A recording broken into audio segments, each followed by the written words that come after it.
இப்போ நீங்க ஒரு நல்ல பேய்கிட்ட பேசுறனால பயப்படாம பேசுறேன்னா இப்போ இவங்களுக்குலாம் பார்த்தீங்கன்னா ஒரு பேய் வந்து கேட்டு காம்பவுண்டெல்லாம் உடைச்சு போட்டுருக்கு.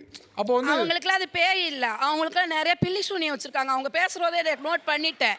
பில்லி சூனியம் நிறைய வச்சிருக்காங்க, எனக்கே வச்சிருந்தாங்க. அப்போ பேய் வேற பில்லி சூனியம் வேற. பேய் வந்து ஆத்மா, நம்ம ஆசாசையா இருக்கிற. பில்லி சூனியம்னா என்னது? பில்லி சூனியம்னா நீ நாசமா போகணுங்கிறதுக்காக வைக்கிறது. அதுவும் ஆத்மா தானே? இல்ல சார், அது கண்டிப்பா கிடையாது.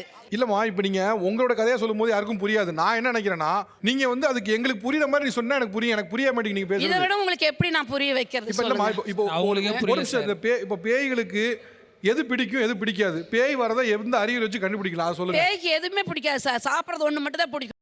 சாப்பிட்ற போது சரக்க வைக்கிறாங்க, வந்து குடிப்பாங்கங்கிற நம்பிக்கையில தானே படைக்கிறாங்க. குடிக்காதவங்க செத்து போயிருப்பாங்க, அவன் ஏன் குடிக்கிறான்? அவங்க பேர் சொல்லி மத்தவங்க குடிச்சிட்டு போறாங்கல்ல. பேயால மனிதர்களுக்கு ஏதாவது பயன் இருக்கா இல்லையா? கண்டிப்பா கிடையாது சார். பேயால மனிதருக்கு எந்த கண்டிப்பா பயம்? எந்த பயனுமே கிடையாது. வந்தாங்கன்னா அவங்க ஆசையா அப்ப மனிதர்களை சாப்பிட்டு வச்சு பேய் யூஸ் பண்ணிக்குது. யூஸ் பண்றது கிடையாது. அவங்க விட்டுட்டு போன ஆத்மா, நம்ம தங்கச்சி, நம்ம அம்மா, நம்ம இவங்கன்னு கடைசி வரை கொஞ்ச நாள் இருந்துட்டு போகணுன்னு ஒரு ஆசை. ஏன்னு கேளுங்க, வாழ வயசுல போனேன்னா, வாழ்கிற வயசுல நான் போனேன். என் தங்கச்சி வரல. என் தங்கச்சி என் குடும்பத்தை எடுத்து நடத்தினவ, என் குடும்பம் கஷ்டத்தில் இருந்தவங்க எடுத்து நடத்தினவ. இன்னைக்கு நான் அவளுக்கு நான் துணையா இருக்கணும்னு இருக்கேன். இப்போ உங்க தங்கச்சி கிட்ட 2 நிமிஷம் பேசணும்னு ஆசைப்படுறேன், பேசலாமா? வர்றதுக்கு வாய்ப்பு இருக்கா? சார் அப்படியே எங்கள் அம்மா கிட்டே பேசுவோம் சார். ஓ, என்ன ஃபோன் காலா? நானும் பேசிட்டாருங்கிறேன்.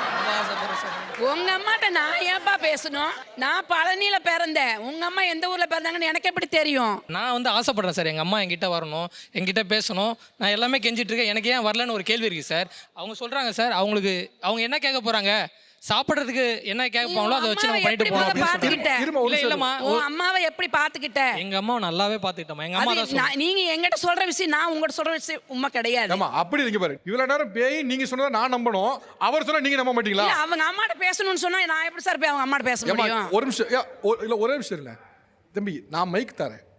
பேய் கிட்ட சண்டை போடுற அளவுக்கு உனக்கு தைரியம் கிடையாது, கொஞ்சம் பேசாம இரு. என்னப்பா பேய் சிரி பேய் அவட்ட சொன்னேன் போக வைக்காதடின்னு. ஆனாமா, எனக்கு உண்மையிலே ஒரு சந்தேகமா, சந்தேகம் இல்லை சார், ஹாப்பியா இருக்கு. என்ன தெரியுமா? நீங்க சந்தேகப்பட்டாலும் எனக்கு கவலை இல்ல. சந்தோஷம் சொல்லப்ப சந்தேகம் வந்துச்சுமா. எனக்கு ஒரு விஷயம் சந்தோஷமா இருக்கு, என்னன்னா நான் சொன்னா பேய் கேக்குது ஒண்ணு, ரெண்டாவது நான் ஜோக்ஸ் சொன்னாலும் சிரிக்குது ஒண்ணு. இது போது எனக்கு வெற்றி வெற்றி வெற்றி வெற்றி வெற்றி. நான் என்ன சொல்ல வரேன்னா, அவங்க பேரை சொல்லி சாப்பிடுறாங்க. நான் ஒன்று சொல்றேன், உங்க அம்மாவை ரீச் பண்ற அளவில் அவங்க இல்ல, அவங்க வேற உலகத்துல இருக்காங்க. நீ வேற ஏதாவது பேய் ட்ரை பண்ணு.